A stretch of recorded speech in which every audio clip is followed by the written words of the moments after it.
বিসমিল্লাহির রহমানির রহিম। সপ্তম শ্রেণীর সুপ্রিয় শিক্ষার্থীবৃন্দ, আসসালামু আলাইকুম রহমতুল্লাহ। জামালপুর সরকারি বালিকা উচ্চ বিদ্যালয় কর্তৃক পরিচালিত অনলাইন ক্লাসে তোমাদের সকলকে সুস্বাগতম। আমি তোমাদেরকে ইসলাম ও নৈতিক শিক্ষা বিষয়ের প্রথম অধ্যায় আখিরাত থেকে পাঠদান করব। গত ক্লাসে আমি তোমাদেরকে আখিরাত নিয়ে আলোচনা করেছি। তোমরা জানো যে আখিরাত শব্দের অর্থ হচ্ছে পরকাল। মৃত্যুর পরবর্তী জীবনকেই আখিরাত বলে।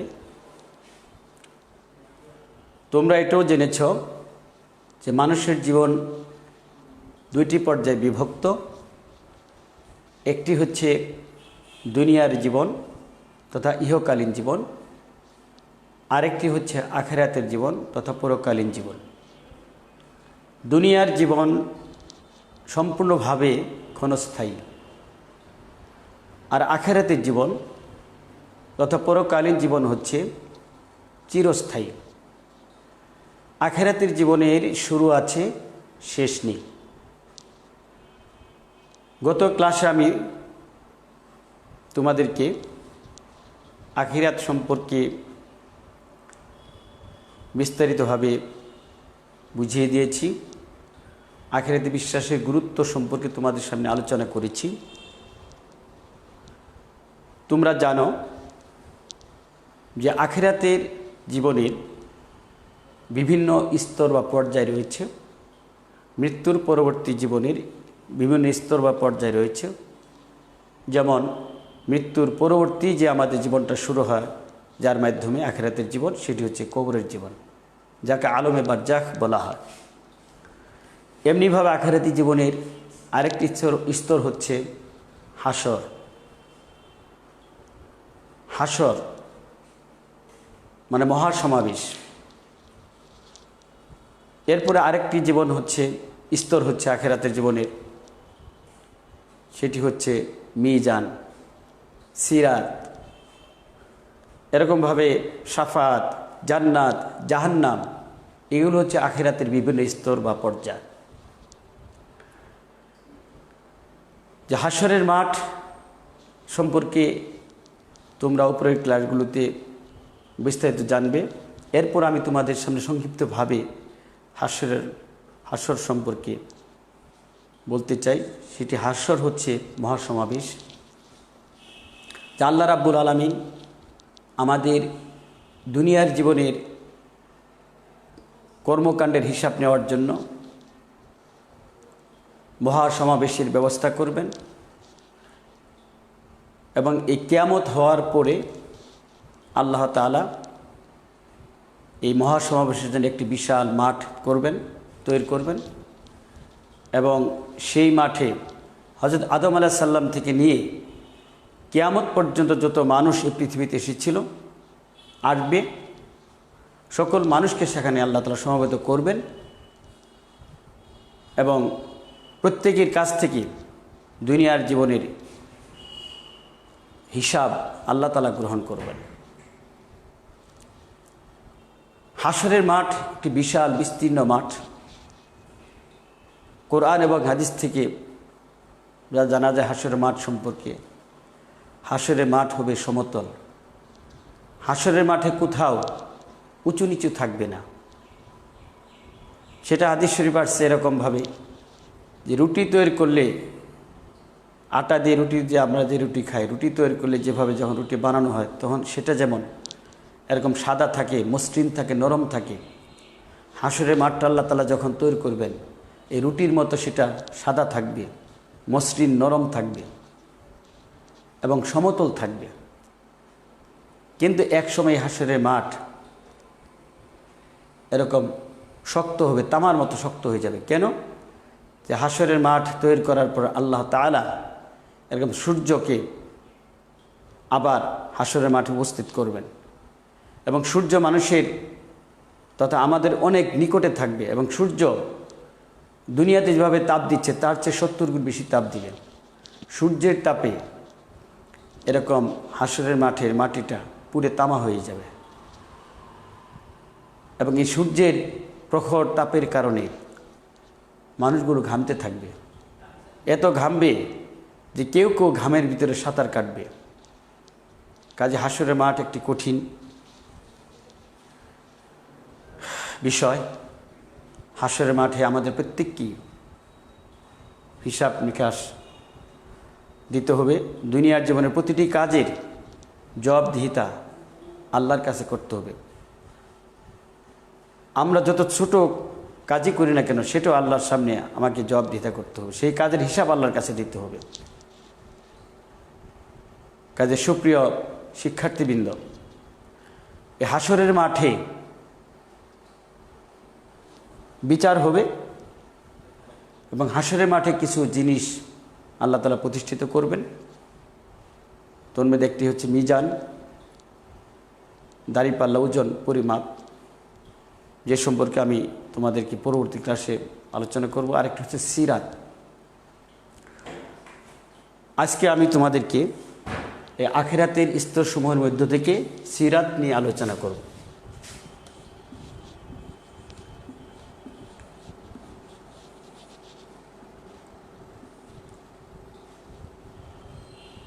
তোমরা সবাই খেয়াল করো, সিরাত এটা তোমাদের পাঠ্য বইয়ের প্রথম অধ্যায়ের 9ম পাঠ, আখিরাতের যে পাঠটি রয়েছে সেখানে সিরাত নিয়ে আলোচনা করা হয়েছে আখিরাতের পরেই। তো সিরাত এই শব্দের আবিধানিক শাব্দিক অর্থ হচ্ছে রাস্তা, পথ। সিরাত মানে রাস্তা, পথ, পদ্ধতি, পুল ইত্যাদি। আর ইসলামী শরীয়তের পরিভাষায় সিরাত হচ্ছে হাসরের মাঠে হিসাব শেষে মানুষকে, প্রত্যেকটি মানুষকে জাহান্নামের উপরে স্থাপিত পুল, যে পুল পার হয়ে যেতে হবে, যে পুল মানে ব্রিজ, এই পুলটাকে বলা হয় সিরাত। আমরা আমাদের দেশে একে বলে থাকি পুল সিরাত। আসলে সিরাতেরই অর্থ হচ্ছে পুল। পুল মানে ব্রিজ, সেতু, যে জাহান্নামের উপর দিয়ে সেতু থাকবে, সেই সেতু পার হইতে হবে। ব্রিজ থাকবে, সেই ব্রিজটি প্রত্যেককেই পার হয়ে যেতে হবে। এই ব্রিজটির নাম হচ্ছে সিরাত। সুপ্রিয় শিক্ষার্থীবৃন্দ, যে হাসরের মাঠ যে থাকবে, প্রাসঙ্গিকভাবে তোমাদের কাছে আলোচনা করে, হাসরের মাঠে চতুর্দিকে আল্লাহ তাআলা জাহান্নাম স্থাপন করবেন, দুজক, নার, আগুন। মাঝখানে থাকবে হাসরের মাঠ, আর হাসরের মাঠের চতুর্দিকে থাকবে জাহান্নাম, দুজক। সেই জাহান্নামের গুরুম গুরুম শব্দ হইতে থাকবে হাসরের মাঠে চতুর্দিকে। তা আল্লাহ রাব্বুল আলামিন সকল মানুষের হিসাব নিকাশ গ্রহণ করার পরে আল্লাহ তাআলা সকল মানুষকে নির্দেশ দিবেন যে তোমরা এখন এই সিরাত, এই রাস্তা, এই পুল, এই ব্রিজ পার হয়ে যাও। যারা জান্নাতি বেহেশতি হবেন তাদেরকে ওই সিরাত পার হইতে হবে, এই পুল ব্রিজটি পার হইতে হবে। আর যারা জাহান্নামী তাদেরকেও এই সিরাত, এই ব্রিজ, এই পুলটি পার হইতে হবে। কাজেই এই পুল সিরাতের উপর দিয়ে আমাদের প্রত্যেককেই পার হতে হবে। এ প্রসঙ্গে আল্লাহ তাআলা পবিত্র কোরআনে বলেছেন, ওয়া ইন মিনকুম ইল্লা ওয়ারিদুহা এবং তোমাদের প্রত্যেককেই তা পার হতে হবে। তোমরা প্রত্যেকেই তা পার করবে, অর্থাৎ পুলসিরাত পার করবে। কান আলা রব্বিকা হাতমাম মুকাইদা, আর এটি হচ্ছে তোমার প্রভুর অনিবার্য একটি সিদ্ধান্ত। কাজে আমাদের প্রত্যেককেই এই সিরাত পুলসিরাত পার হয়ে যেতে হবে। সুপ্রিয় শিক্ষার্থীবৃন্দ, পুলসিরাত এটি একটি ব্রিজ, আগে বললাম। এটার যে দূরত্ব অনেক বেশি, যে হাদিস শরীফ আসছে খামসে মিয়াতেন আমিন, যে এই পুলসিরাত পার হতে 500 বছর সময় লাগবে। এত লম্বা, এত দীর্ঘ একটি ব্রিজ, পুল, যেটি জাহান্নামের উপরে স্থাপিত। আল্লাহ রাব্বুল আলামিন হিসাব শেষে জান্নাতীদেরকে বলবেন যে তোমরা ব্রিজটি পার হয়ে যাও, জাহান্নামীদেরকেও বলবেন ব্রিজটি পার হয়ে যাও। জান্নাতীরা আগে ব্রিজ পার হবে, তারপরে জাহান্নামীরা ব্রিজ পার হওয়ার তারা চেষ্টা করবে, ব্রিজ পার করতে চাবে। এই পুলসিরাত ব্রিজ এটি একটি সাধারণ বিষয় নয়, একটি সাধারণ কোনো ব্রিজ নয়। যেদিন আল্লাহ তাআলা এই ব্রিজটি পার হতে করবেন, সেদিন এরকম সাধারণ দিন থাকবে না, আলোক উজ্জ্বল কোনো দিন থাকবে না, চাঁদের কোনো আলো থাকবে না, সূর্যের কোনো কিরণ থাকবে না, অন্ধকার, ঘুটের অন্ধকার থাকবে। এই বৃষ্টি হবে অতি সূক্ষ্ম, চিকন, চুলের মতো চিকন, এবং অত্যন্ত ধারালো হবে, যেটা তরবারির চেয়েও বেশি ধারালো হবে। এবং যেদিন আল্লাহ তাআলা এই বৃষ্টি পার হতে নির্দেশ দিবেন, সেই সময়টা হবে অত্যন্ত অন্ধকার, ঘুটঘুটে অন্ধকার। সেই অন্ধকারময় অবস্থা, সেই সূক্ষ্ম ধারালো বৃষ্টি, অনেক দীর্ঘ লম্বা বৃষ্টি সকলকে পার হতে হবে। সুপ্রিয় শিক্ষার্থীবৃন্দ, যারা দুনিয়াতে আল্লাহ তাআলার উপরে ঈমান এনেছে এবং সৎকর্ম করেছে, ভালো কাজ করেছে, নেক কাজ করেছে, তারা তাদের আমলের কারণে জান্নাতি হবে। ঈমান যারা এনেছে, নেক আমল যারা করেছে, যারা জান্নাতি হবে, তারা ব্রিজের কাছে যাবে। এবং এই যে সূক্ষ্ম ব্রিজ, চিকন ব্রিজ এবং ধারালো ব্রিজ, হাদিস শরীফ আসছে বৃষ্টি এক একজনের জন্য এক এক রকম হবে। যেটা বলেছি, সাধারণত বৃষ্টি সূক্ষ্ম, চিকন, চুলের চেয়েও বেশি মিহি, তরবারির চেয়ে বেশি ধারালো। কিন্তু এটা সবার জন্য হবে না। যারা ঈমানদার, যারা নেককার, পরহেজগার, মুত্তাকি, তাদের জন্য এই বৃষ্টি এত সূক্ষ্ম হবে না, এত চিকন হবে না, মিহি হবে না, এত ধারালো হবে না। তাদের জন্য বৃষ্টি হবে প্রশস্ত। এরকম হাদিস শরীফ আসছে, কারোর জন্য ব্রিজ এরকম মাঠের, বিশাল মাঠের মতো প্রশস্ত, অনেক প্রশস্ত হবে, এত চিকন থাকবে না। যে যত বেশি নেক আমল করেছে, সেই নেক আমল অনুযায়ী তার ব্রিজটা তত প্রশস্ত হবে। যে কম নেক আমল করেছে, তার ব্রিজটা কম প্রশস্ত হবে। এইভাবে আমলের কারণে ব্রিজের এই পুলসিরাতের প্রশস্ততা কম বেশি হবে। আর এই দিন যে অন্ধকার হবে, সেই অন্ধকারে যারা ঈমানদার, যারা নেক কাজ করেছে দুনিয়াতে, ঈমানের কারণে, যার যত ঈমান মজবুত, দৃঢ়, শক্তিশালী, এবং যে যত বেশি নেক কাজ করেছে, সেদিন পুলসিরাতে তার জন্য সেই ঈমান এবং নেক আমলগুলো নূর হবে, আলো হবে। নূর এবং আলোকিত হয়ে যাবে। এবং তারা সেই অন্ধকারের মধ্যে এই নূর তাদের সামনে নূর যাবে, আলো যাবে, তাদের আমলগুলো, ঈমানটা। এবং এই আলোর দেখে দেখে ঈমানদারেরা এরকম পুলসিরাত নির্বিঘ্নে পার হয়ে জান্নাতে চলে যাবে। বলি সুবহানাল্লাহ বিহামদিহি। আবার পুল সিরাত পার হওয়ার গতিও এক একজনের এক রকম হবে।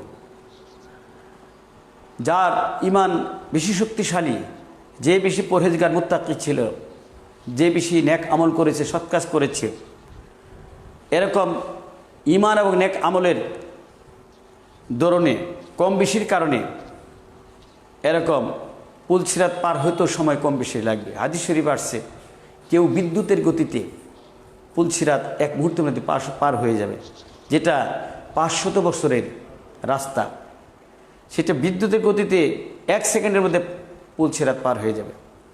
আবার কেউ ঝড়ের বেগে, প্রবল বাতাসের ন্যায় সে পুল সিরাত পার হয়ে যাবে।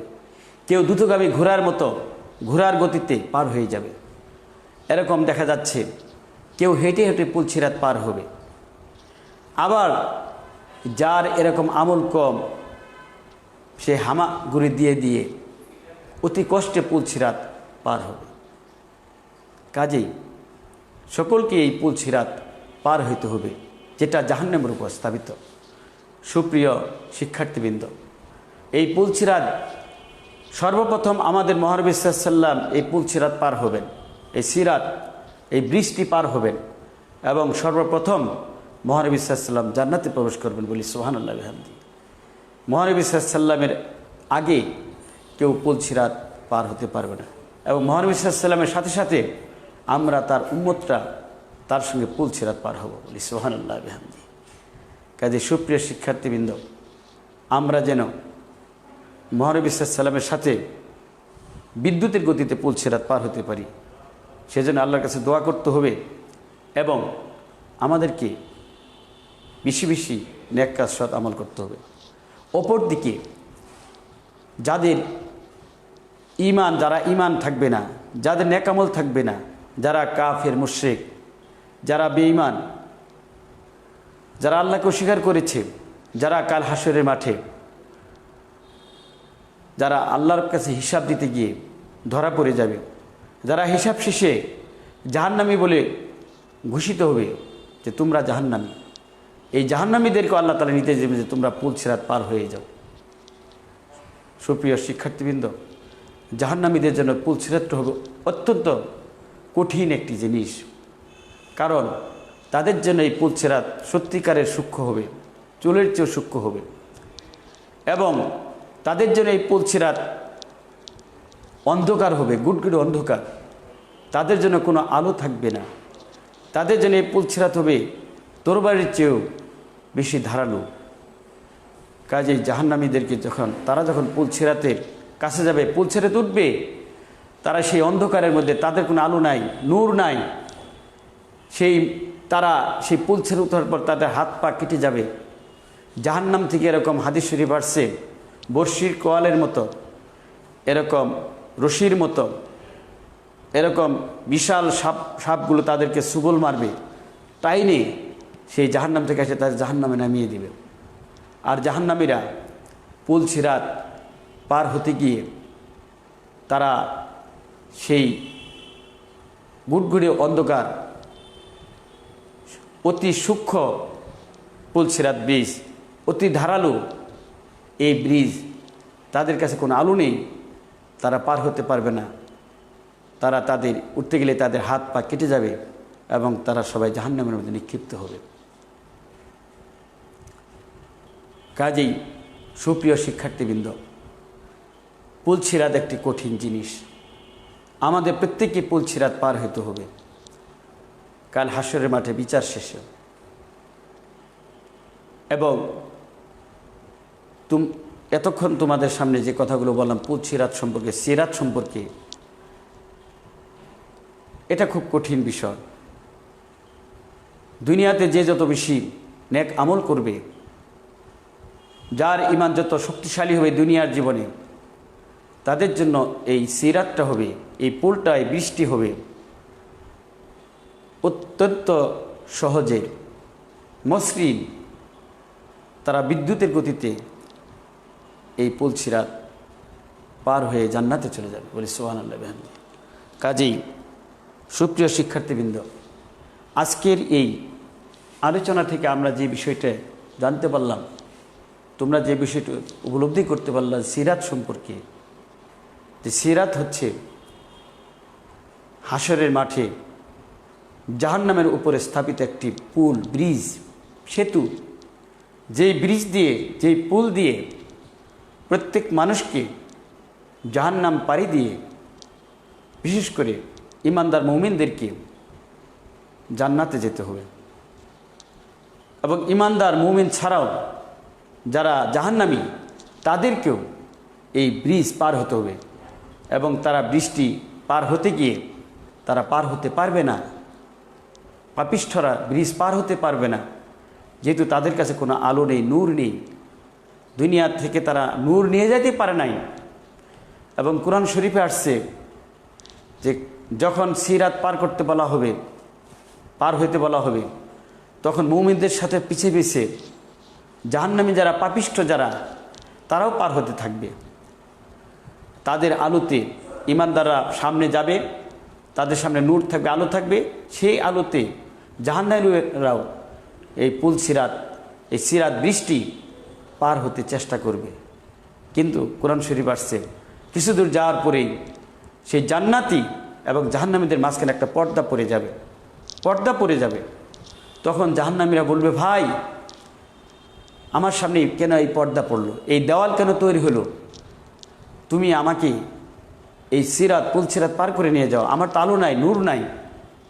তখন ইমানদার মুমিনরা বলবে, জান্নাতি ব্যক্তিরা বলবে, এই দেওয়াল তো তুমি দুনিয়াতেই সৃষ্টি করেছ, এই পর্দা তো তোমার দুনিয়াতেই সৃষ্টি, তুমি নিজেই তৈরি করেছ। কারণ এই পর্দা আমাদের দেওয়া নয়, এই পর্দা তোমরা নিজেরা, এই দেওয়াল তোমরা নিজেরাই তৈরি করেছ তোমাদের জন্য। কারণ তোমরা আলো রেখে আসছো দুনিয়াতে, নূর রেখে আসছো দুনিয়াতে, এবং এই পর্দা যদি সরাইতে চাও, দেওয়ালটা যদি সরাইতে চাও, যদি আলো পেতে চাও, নূর পেতে চাও, আবার দুনিয়াতে ফিরে যাও। কিন্তু এটা সম্ভব হবে না। আমরা সবাই জানি মৃত্যুর পর আর কেউ দুনিয়ার জীবনে ফিরে আসবে না। আর হাসর মাঠ তো হওয়ার পর দুনিয়াতে আসার কোনো প্রশ্নই হয় না, কোনো প্রশ্নই ওঠে না। যে কারণ হাসরের মাঠ তো বিচারের জন্য, চূড়ান্ত ফয়সালা হবে হাসরের মাঠে। চূড়ান্ত ফয়সালার পরেও আর কিয়ামত হওয়ার পরে দুনিয়াতে আসার কোনো সুযোগই থাকবে না, এমনিতেও নাই, এরপরও থাকবে না, কোনো প্রশ্নই ওঠে না। কাজে তাদেরকে তখন তারা আফসোস করবে যে হাই রে, আমরা কত বড় ভুল করেছি, যে আজকে আমরা পুল সিরাত পার হতে পারতেছি না, আমাদের সামনে আজকে নূর নেই, আলো নেই, আজকে আমরা অন্ধকারের মধ্যে পড়ে আমরা জাহান্নামে নিক্ষিপ্ত হচ্ছি। যদি আমরা দুনিয়ার জীবনে আমরা যদি ঈমান আনতাম, নেক আমল করতাম, সৎ কাজ করতাম, ভালো কাজ করতাম, তাহলে আজকে আমাদেরকে এই দুর্গতির মধ্যে, এই আযাবের মধ্যে পতিত হতো না। কাজে সুপ্রিয় শিক্ষার্থীবৃন্দ, কাজে আজকের পাঠ থেকে আমাদের এই শিক্ষা নিতে হবে যে আমরা দুনিয়াতে এমনভাবে আমাদের জীবন পরিচালনা করব, আমরা আমাদের জীবনকে গঠন করে এমনভাবে যে আমরা যেন দুনিয়াতে ঈমান এবং নেক আমল নিয়ে চলতে পারি, এবং আমরা বেশি বেশি করে নেক আমল করতে পারি, ভালো কাজ, সৎ কাজগুলো করতে পারি, এবং মৃত্যুর পর আমরা হাসরের মাঠে বিচার শেষে আমরা যেন এমন আলো পাই, যে আলোর সাহায্যে আমরা বিজলির গতিতে পুল সিরাত পার হতে পারব। এমন আমল যেন আমরা করতে পারি, এমন জীবন যেন আমরা গঠন করতে পারি, সেজন্য আমাদেরকে সচেষ্ট থাকতে হবে।